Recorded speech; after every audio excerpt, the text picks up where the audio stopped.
Welcome to 1202, the Human Factors Podcast. The podcast that covers all things about humans, technology, and particularly the bit in between. And welcome to this episode of 1202, the Human Factors Podcast. Normally when I interview people, I have something specific I really want to chat about, something that they've done in their life or some piece of work that they've been doing. But this episode is going to be one of those that breaks all of them rules, because today's guest is not only a human factors practitioner on the other side of the world, and so I really want to chat about her perspectives on human factors application, her piece in inclusive design and things like that. But she's also a podcaster, and so this also makes this one of those when podcasts collide episodes.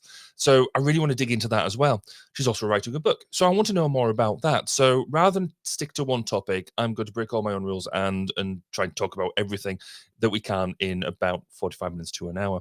So rather than listen to me go on, I'm going to get straight into it and welcome today's guest. It's my pleasure to welcome Sara Pazell. Sara, welcome to the podcast and thank you for joining us. Hey, g'day, Barry. I'm really curious about the red dinosaur that's on the bookshelf behind you. That's the podcast mascot. Podcast mascot, plus the brain. I like the brain, by the way, but the red dinosaur is like, oh, nice. Thank you. So, called Huff, which is Huff. HF called Huff, and is Right. See, Dun, dun, dun. And given that I'm coming from Wales now, the national mascot of Wales is a dragon, so it all kind of beautiful in a way. Yeah. But no, thank you ever so much for joining us. Especially as I can see, as you said before we were recording, you're basically in the middle of a field in your car, and so you've managed to squeeze us in doing that, and I really, really appreciate you doing so. You betcha. So live from the action front. It always gets in the way, doesn't it? Before we get into the main topics that we're going to talk about, can you give us a bit of an overview about what you do for a living? What is your current role, and what does that involve on a day-to-day basis?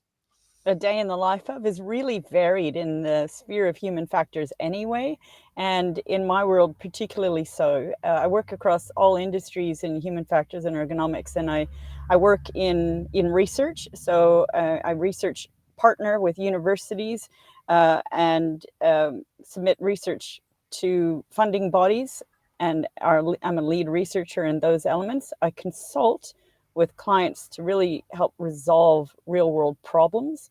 And our work we call transformative participatory action research. So we're still using science, but we're applying that in some shared learnings and shared problem solving.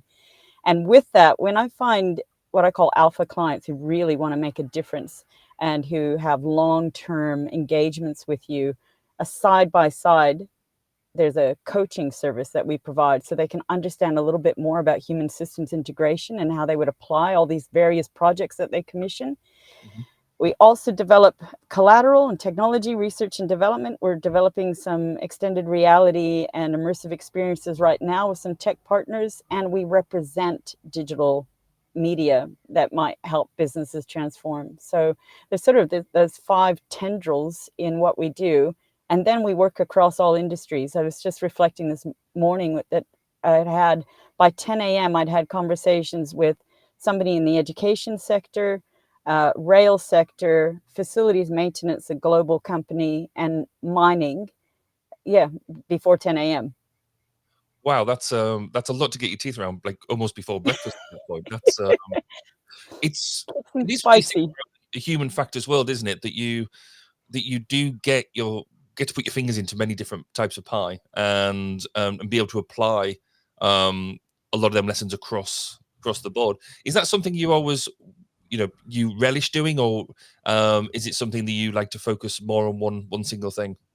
I love it. I love the diversity. I find that we can learn from what's happening in one industry and carry that over to other industries. So after that 10 a.m. benchmark, I had calls with government and technology and transformation representatives in government, and they were explaining to me how much they want to bring cross-discipline, cross-industry learnings. And I said, well, that's kind of a good fit with what we do in human factors so much of the time. That's brilliant. It's the how did you find human factors in the first place? Because I'm always really interested in how people sort of came across human factors, because it's not something everybody wants to grow up being, because we don't find out about it until later in life. So how did you find out about human factors, and what made you interested in it? Yeah, I found it. It found me, stumbled across it, and it just made sense to me. I have my first degree is in occupational therapy, and that teaches a good fundamental basis on people and environment and occupations and performance needs. We talk a lot about a PEOP model in occupational therapy, which is superb. Um, the that sort of thinking, that ontology carried over into my interest in business and technology. And I worked with assistive technology companies. I worked in business development. I got my MBA. And at the same time, I met a colleague, another OT, and her husband was a behavioral architect. And I was like, ooh, tell me about that. What's that? And it was essentially trying to understand the built environment Mhm. and to understand how people use the built environment, and that the built environment can cause behaviors as well as respond to stereotypes and behaviors. And I'm like, whoa, I didn't know that was a thing. Hang on a minute.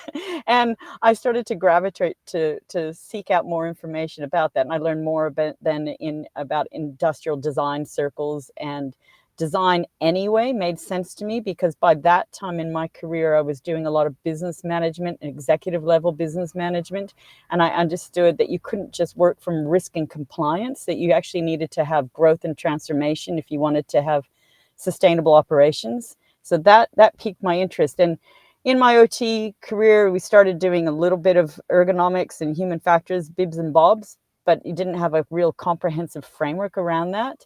And I sought out additional courses and training and everything I could attend. And then I ended up working more in those fields, aligning myself with people who worked with that. And I did my PhD in human factors and ergonomics and what I call work design. And that was back in Australia. I've traveled a lot back between the US and Australia, so I've had influences from both sides of the globe. That's amazing. So when you then got your PhD, is that when you, I guess, call yourself an ergonomist at that point, a human factors practitioner? Um, when do you? What was the career path from there to basically where you are now? I was practicing ergonomics and human factors for years before my PhD, and so it started early when I was working with the assistive technology firms. Working, I was learning about technology, and it always caused me to learn more about how technology for people with disabilities was often what spearheaded technology changes in mainstream. So things like Siri existed for people with spinal cord injury well before we were using it just generally. So I was around tech. I'm not a techie. I'm not a tech person. I'm a people person, if you will. If I like to understand the evolution and the ecology of people and how these artifacts work in those systems. But I've got friends who are great, good techies, and so it's just sort of a marriage of that thought. And I would just seek that out. But I pursued the PhD because I wanted a much more formal process, and I simply was curious, and I wanted to think bigger, think better. And the Alice in Wonderland, curiouser and down the rabbit hole, that kind of thing. Yeah. I'm just incessantly curious, and I'm very stubborn, and that's quite helpful. And the more I learn, the more I realize how little I know, and that keeps me curious and inspired. So that's awesome. It's almost that never-ending spiral of yes, I need to grab more. No, that's fair, and it's. I think the point you make there around obviously the qualification doesn't define you is, I think, really important, because so many people are practicing what we do so much, and yet a lot of people, I think, probably don't even realize they're doing it. But we need to have that sort of open church to bring people in. I think that's really important for the profession. Right, we're going to take a quick break, and now I want to dive into finding about your podcasting and your books and basically everything else that you do. So we're going to take a quick break, Okay. and we'll be back right after this. Okay. for listening to 1202, the Human Factors podcast. We wanted to take the opportunity to say thank you for your support. You can help further by rating us through your podcast provider, sharing us through social media, and telling your friends and colleagues. Let's work together in raising awareness of the value in putting users at the center of what we do. And welcome back. So, Sarah, let's get into the podcast first. You're a co-host of the Why Work podcast. Can you just, Yes. for those who maybe haven't listened to it before, can you give us a bit of a rundown about what the format is and basically why you got into it in the first place? Well, the format's like talk show radio. So you have a past state prosecutor and an educator in business and law, Trej, and you have a workplace health and safety defense lawyer, and you have little me, work design strategist, human factors. And we look at the legal dissection of case law and the most curious and sort of alarming events in the world of work, and we debate how to craft a better work experience, but also how to apply very cogent design strategy at work, and we just love it. We tell stories. It's human interest stories. It's the application of what really happens when the shit hits the fan. When you really test work boundaries, things that are unimaginable but real, and we love it. We have a great deal of fun, and then we go on little tendrils of discussion and personal disclosures and have a great deal of fun. I was going to say the three of you have really great chemistry. The way that you talk, you can tell that you're happy sharing your own personal stories, with each other, and obviously with the rest of us as well. But it is a curious mix. How did the three of you meet and decide? Actually, let's do this. Let's take all three of our perspectives and smash them together for such a great format. Yeah, it's kind of funny. I think I'm the mediating force among us all because I have worked with Trej. We both were university lecturers, and he's the discipline lead at one of the universities that I'm affiliated with. And so we had that relationship. And then Alan, who's the defense lawyer, he and I have worked on some projects. He's very well connected with the gentleman who was my main supervisor for my PhD, Robin Burgess Limerick, and I think they went to uni and played hockey together or something. I mean, there's all kinds of stories that weave them together. And I've had some brilliant lunches. I've never eaten better than when I go out for lunches with Alan and his law buddies, and come to find out, we realized that we knew each other because Trej and Alan used to be on opposite sides, polar sides of workplace events for case law. So Trej would be prosecuting and Alan would be defending clients, but they could go into the courtroom and tussle and wrestle, if you will, and then go out and have a beer. They weren't mates per se, but they certainly had a good rapport and respectful.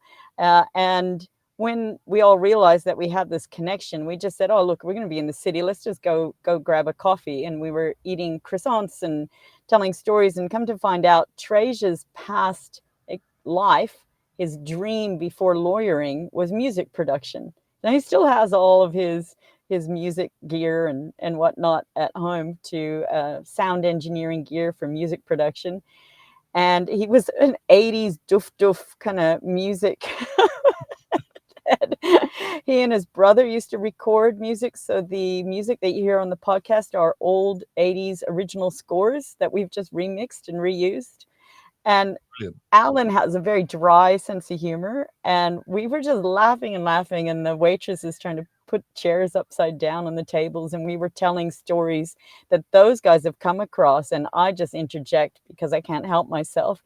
And we were giggling. And we just said, oh my gosh, with all your recording equipment, Trej, we should record this. And that's how organic it was as we started. And it was literally like, okay, Google, how does one list and post podcasts, right? 101, all volunteer Yeah. work on our weekends, as you know. And it's been a year, as 1 year launch. We're in the 5th season. We've just started the 5th season, Yeah. and we hit in the first couple of seasons of the releases, the first year, the first quarter, we hit the Australian Apple podcast top 40 business podcasts and top 10 management podcasts. And we're sometimes, hitting these marks in like bizarre places around the world, like Sri Lanka. We keep ranking in Sri Lanka for some reason. Yay, Sri Lanka! But we've had some great experiences like that, and we were a finalist in a national health and safety award, where the other finalists, like just being nominated was the thrill for us, because the other finalists were global multinational, like Hitachi Rail and Why Work Podcast. Brilliant. Hi, boys. Hey, we're here. It was for communications on important safety, health and safety messaging.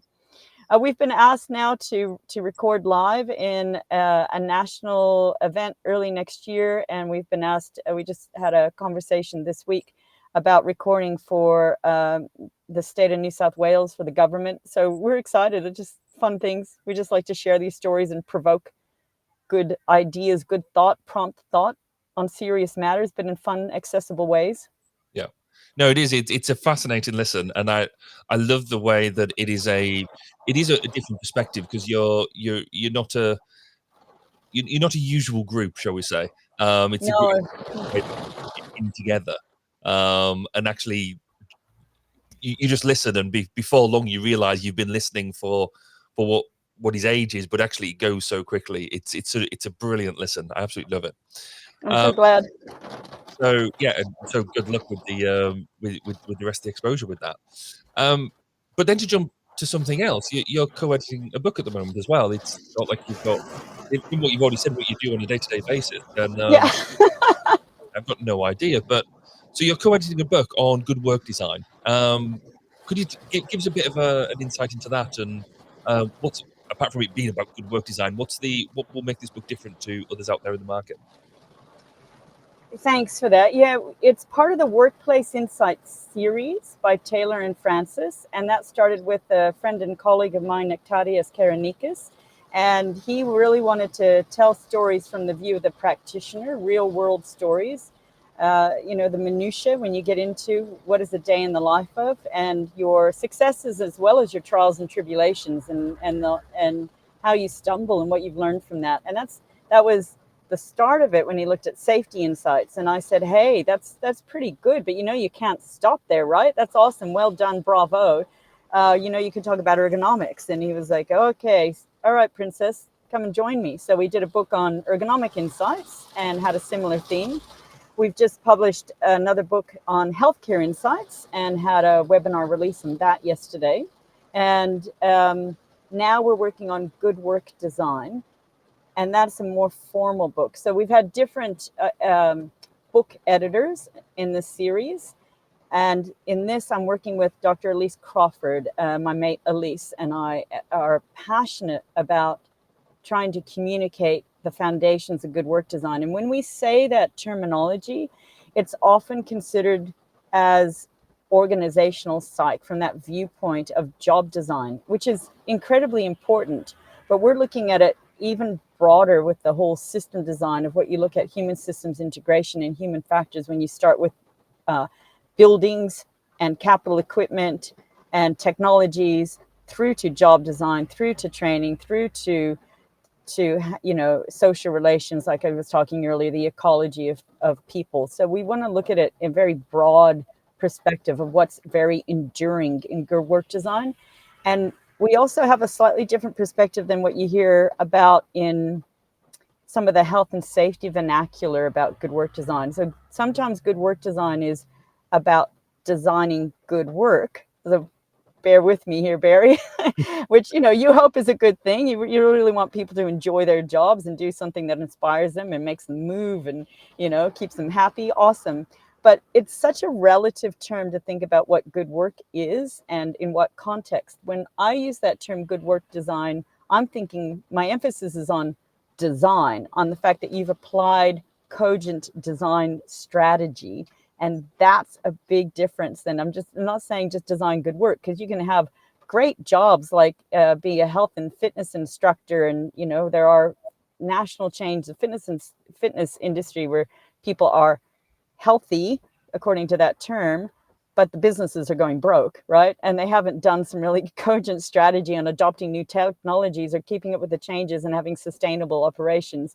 Or you might work in a in a chicken factory that is or an abattoir where your whole family works there, and for your culture that's actually good work for you, but it might not be good work for Barry or Sarah, right? So it's very relative. So I'm not talking about the work itself is good. That might be one desirable outcome of a design strategy. I'm talking about applying design strategy in a cogent way, in an effective way, when you're trying to solve many problems in a business. And it's a different shift. And I don't believe that has been well articulated. And I'm restless about that. And so is Elise. And so this book is more formal register. It's intended to set this foundation here and after, so that we've got more material to use in some of our teaching guidance, and a way to really profile the benefit of human factors, the value proposition of human factors. I keep wanting to champion that every organization should have a chief work design strategist in its C-suite. And I see that that's a role that a human factors person could do incredibly well, could manage. Yeah, no, absolutely. So when is this book due to hit the shelves, as it were? The latest book. So the Healthcare Insights book just hit the shelves. We're in the middle of receiving this month our first chapters from contributing authors from around the world, and we've just had more than a dozen come in the last week. And so by the end of the year, it'll be submitted for publication for review. The manuscript will be submitted to publishers, and so hopefully early next year you'll have that. And a couple of those chapters will be made open source. I'll certainly intend to share one of the main chapters I'm writing on, to make it open source and make it accessible. That's brilliant. Can't wait. Last year you were also awarded the Rob Cummings Memorial Lecture as part of the HFESA conference. And in that, you challenged the idea that human factors is not still truly involved in the whole sphere of role development. Do you still think that's the case? What made you pick up on that specific part of role development, and the fact that you clearly talk so passionately about it? So there's alignment with the Ray Cummings Memorial Lecture at HFESA and with the Good Work Design book. I essentially presented on elements that will be in that Good Work Design book that you've mentioned, and the talk that I gave at HFESA in Adelaide last year, 2023, was about the 3 pillars of work design. The fact that there needs to be workplace protections, and that's that mantra, that moniker of you will go home safely the same way that you arrived, that kind of thing, and the admonishment, you must go home. That's the little mantra. And then there was the aspect of the second pillar of people and culture, or people operations, which is hey, we care, a little love heart, we care. And then this third pillar in work design, which is not well articulated, described. I very rarely do I come across a design council in advising executives. There's risk and compliance councils, finance councils. I don't hear design councils. And that's that third pillar, where it's very much like, hey, DAP, that's cool, but it's more than cool. It's serious stuff. And sometimes design gets relegated to just be the nice icing, or it's seen as light and fluffy and pretty, but it's real deep, serious thinking on, design discovery. What's the realities of what's happening in a business, and how do you articulate opportunities and problems in a business? And that is not done well most of the time. And so there's all these little strategies happening just to keep people busy, but it's not actually solving problems that are needed. It's really rapid, and there's not a lot of business architecture around that. So you asked me about, why isn't human factors involved in that sort of that job development and job design. And I think it's been relegated very much to organizational strategists from org psych who may not be human factors professionals, and they do great work in that domain of job design, incredibly good work. But equally, as I mentioned earlier, it needs to be linked to design of environments that have enduring impact, a design of capital equipment, design of technologies, adoption of technologies, and human readiness, and even the understanding of human readiness to be in new spaces and places, or distributed work. So there's a lot of strategy that happens before you just get to leadership, job design, training, and leadership. And we do great work in human factors for instructional design as well. So there's so much that we can do. I'm getting really dark. Do you want me to put this other light on? No, well, I should be able to beat do that. Something. There we go. Yeah. In that lecture as well, you talk about the need for, I guess, that enduring impact or emotional intelligence. That the idea of emotional intelligence is not even, as somebody who's I've been a practitioner now for a number of years and doing design.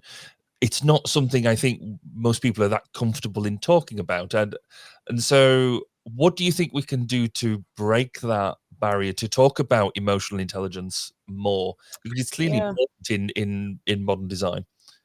So I use that acronym of the EI, that's American Sign Language, by the way. I think like that when I talk sometimes. Cool. So this EI, I can always break out into happy birthday to you, dear Barry. Okay. So this EI, emotional intelligence, I use it in thinking about enduring impact of design, and that was just one of the analogies that I was making there, and and also about being an intentional designer requires emotional intelligence. So there's two facets of that. If you take the first part about enduring impact, is the phrase I was using earlier, and I've got to say, I've been speaking about this in podcasts and presentations, and I have just heard some state regulators in Australia starting to use this term. And I'm like, yay, woo, little breakthrough. All right. So enduring impact means essentially, so you can think of it as easily as you can with a building or a piece of equipment, that if you get it right, you've got 20 or 30 years to interact with this in really positive ways.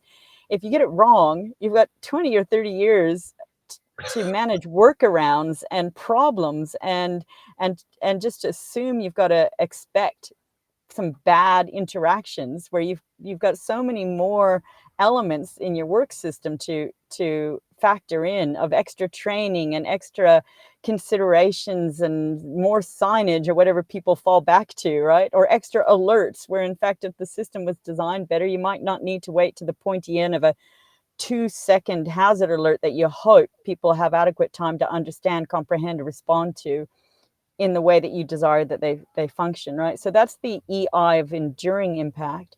And then that emotional intelligence I use in terms of thinking about intentional leadership, intentional design. And I use that word intentionally, intentional, meaning you actually apply a cogent strategy. And because I've heard people say to me, oh, well, I make decisions on work all the time, or the health and safety does, so therefore they're a work designer.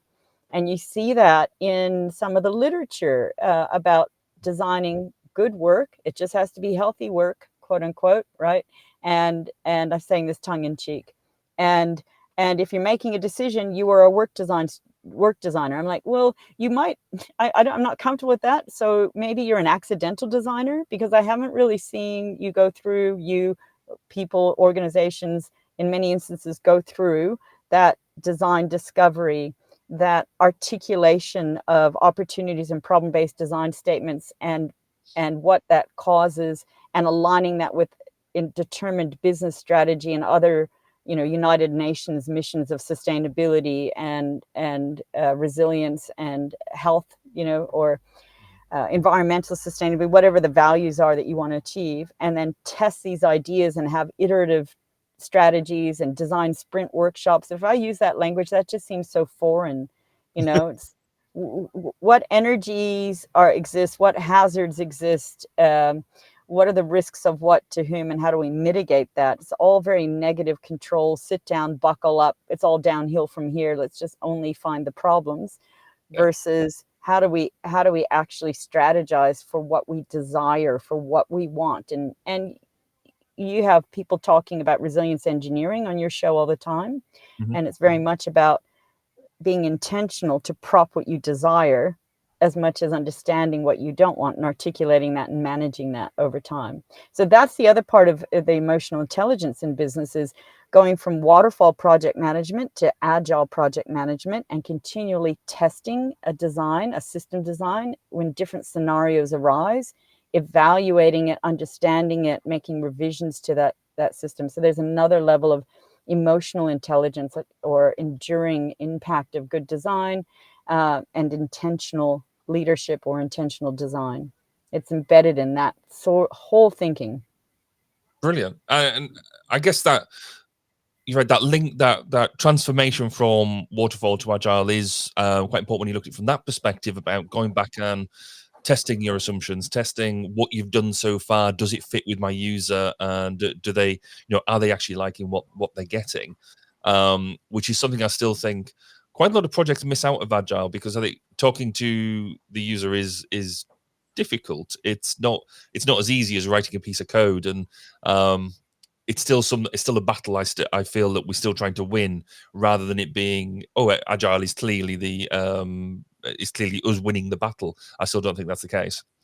No, I hear companies implement agile teams, and they give it a go, and then it kind of doesn't go anywhere. They don't know where it fits. Like I said, they've got those a risk-based mindset without being a growth-based mindset, only a containment mindset. And so the systems and structures aren't there for communication channels to even exist. There's no communication back to the project management. There's no accountability to project management, who hand over the design of anything, and then don't have responsibility in terms of how operations receive that over time. And designers aren't getting information back, and they want that information. They're not getting that information, and procurement teams aren't receiving that information about how to make better specifications through procurement that's going to trickle down through the system. And they're not held to account according to operational performance many times. Their benchmarks, how they're measured, might be something completely different about, of course, the obvious one would be cost, right? Or whether or not there's a service agreement for general maintenance. That's going a step above, but it's still not there. Yeah, it's interesting, because again, in that lecture as well, you talk about the relationship that we have as human factors practitioners with usability and service design. They're clearly close cousins to what we are, and in fact, some would argue that we could, are we the same person? And that's probably an entire new episode around it. But we do have poor relationships with a lot of these practitioners, because we seem to exist in our own bubbles, yet we are close cousins. Why do you think that we struggle to bring our cousins close into the family? Yeah, right. It's kind of like magnets, but it takes a long time. We've been thrown and scattered around the field, and we have to find each other, right? And then that connection is made, and you have this aha moment. Because I have great discussions with industrial designers, service designers, UX. It's like ping, ping, ping. You can just go. But I can assure you that a lot of the education models in Australia for pathways toward human factors and ergonomics, they're usually linked to health and safety. And I don't call myself a health and safety practitioner. I call myself a design practitioner and design researcher, where health and safety is a very, meritable objective, but it's one of many objectives, right? And there are specialists that can espouse health and safety regulations and codes of practice and laws, and you name it. And the two lawyers that I work with on the podcast, can go to them for that. But it's the design strategy. And so a lot of our education, starting right there, is not aligned in design schools and design teachings, at least in the UK and many times in the US, other than maybe a subject. And so if I talk to a designer, they're like, yeah, I think I know ergonomics or human factors. We did one course, one subject in anthropometrics. And I'm like, yeah, that's that. And when I talk to colleagues who are human factors practitioners, unless they're like you, Barry, where you obviously must have just sought out more and more and more education, a lot of human factors and ergonomics practitioners in my circles, find it unique when I talk about running design sprints or using empathy maps and journey maps and personas and starting to typify a workplace based on some of this to really understand the heart of it. And the other day I was heading down to a mining workshop, and I was on the phone with an industrial designer with whom I work, and he also does service design. And I was just describing what I was going to. First thing he asked me is, "Oh, have you got the persona on that? What's his question went straight to, have you done the empathy map? What's the persona like? Can you share that with me?" Because he was going to help advise. If I talked to a health and safety colleague, I asked, explained what just happened. And I said, "Is that something that would ever happen in your framework or in your business?" They said, "Not once. We would not ever think about describing the persona." That Yeah. and that to me is the heart of the person. So there's a language and tool, uh, mismatch or disparate use depending on what school of thought you've come from in your training in human factors and ergonomics. So is that the same in the UK? I have to ask you. I guess yes, it is. I think a lot of us get in our own lane. I guess is Yeah. you go back to what you know. I think but I mean, I personally I like experimenting with new things. So personas is a really good example where I think I use them quite a lot. They are part of my toolkit, and because I think they're valuable and they open up insights that you don't get if you just go down the normal route. I think the relationship between UX and HF is something that we've been struggling with, I think, for a Mm, while, because a lot of the stuff that I guess the 2 or 3 trains of thought. One is that UX is just part of HF, and you're like, well, I think there's some merit in that, because we're sort of trying to get to the same sort of place, but we do have a different mindset, a different tool set, and I mm, think some overlap. It's a bit like a Venn diagram, isn't it? There's some overlap with what we do. We want to get to the same place, but we have a different perspective of getting there. And certainly over here, I absolutely. have this idea that HF is more grounded in safety. We want to make sure that something doesn't doesn't hurt you or kill you, and while you're using it, because that shouldn't happen.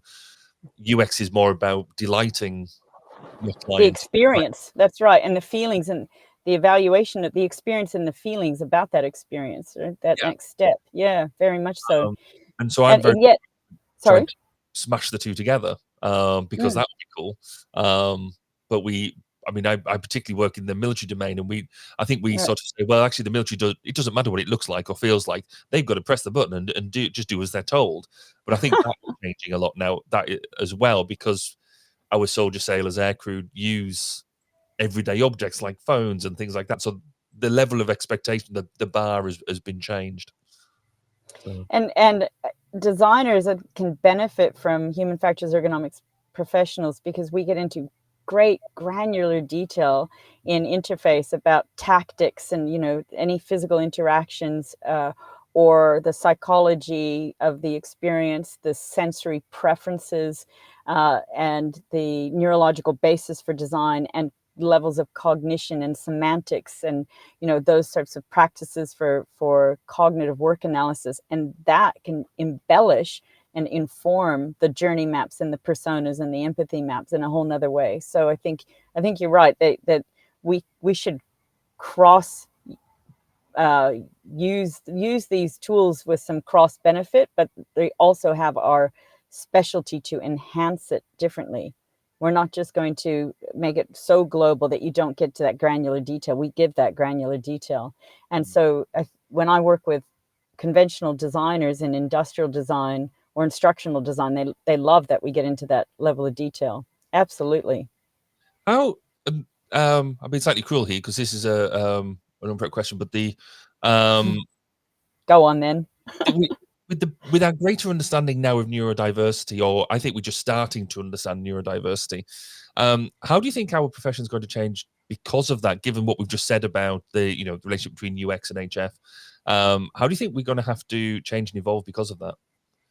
Oh, I think we have to get across that. We've got to include that in our core curriculum more and more for any education and any practice. So in our consultancy arm, we have a team member who has her PhD in sensory processing and neurodiversity. And I've studied a lot on that as well. And we have a few team members who just love that. So we can, even though we typically look at cohorts of workers and large system change, we also can conduct individual sensory preferences assessments with psychometric tools. And we look at little focus groups. So maybe one recently was looking at a control room, and we conducted sensory preferences on that small group of people who have to work on what I call an office on steroids, right? They are in there for a long time making really serious decisions when it counts. And they have to be on their A game at random episodes, So to use that, we can inform the project managers about what their experiences were and what their preferences were that were going to be able to enable them to be at their best performance when they absolutely need to. And we are doing that more and more. I did that recently and spoke about it on another colleague's podcast in Israel, and Elon Schwartz, and he speaks a lot about environmental design. So he likes to understand that environmental design. And I gave him another example when we did sensory preference assessments on people who work in financial institutions, relationship centers that used to be banks, what we used to call banks, right? Now these relationship centers, and how it can inform the design of space. So if you're asking me, what does that mean? I'm also on committees with the Well Building Institute, the International Well Building Institute, and they're coming up with new protocols and design concepts and strategies to design for diversity. So if we are informing our clients on how to meet these standards, we've got to learn about it. We must know about it. So it's great because it's going to prompt design considerations on how to be agile in your design to suit many people with many different needs. So if nothing else, it just underpins and provides more substantiation on the philosophy of what we've been trying to espouse for ages, that different people will perform differently under different conditions. Let's get smart about that design, right? Yeah, no, you think it would be like obvious, but it still feels like the side of a journey that we're on that I think is absolutely fascinating. I recognize that we could probably go on and on and on about this because it's awesome. But let's get into the final three questions. So we'll be back right after this. It's to the final three. My name's Nick Rome. Let me tell you about this. Technology in our world is evolving at a phenomenal pace, and keeping up with what that means in the human factors world can be challenging. That's where Human Factors Cast comes in. Human Factors Cast is a weekly podcast that highlights and breaks down stories that are chosen by you, the Human Factors community. New York State is giving out hundreds of robots as companions for the elderly. Buttons in cars are safer and quicker to use than touchscreen. A prototype just achieved a major milestone that actually fits the description of a flying car. The show provides perspective based on experiences from different domains and different industries. We even cover some of the hottest conferences in the field. On this episode, we're recapping EHF, Ergonomics and Human Factors Conference, Neuroergonomics Conference, Human Factors and Ergonomics Society, UXPA International. Join me, Nick Rome. And me, Barry Kirby. Every Friday morning when Human Factors Cast drops on YouTube and your favorite podcast directory. And remember, it depends. And now I'm going to send it back over to Barry for the final three. And thank you, Nick. So these are the same final three questions that we ask everybody who comes along. Bit of fun.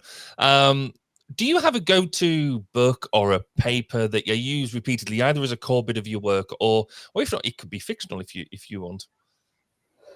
Yeah, thanks. And I love that little shindig that you just showed right there, because I love that argument of it depends, right? So just to answer your question, it depends.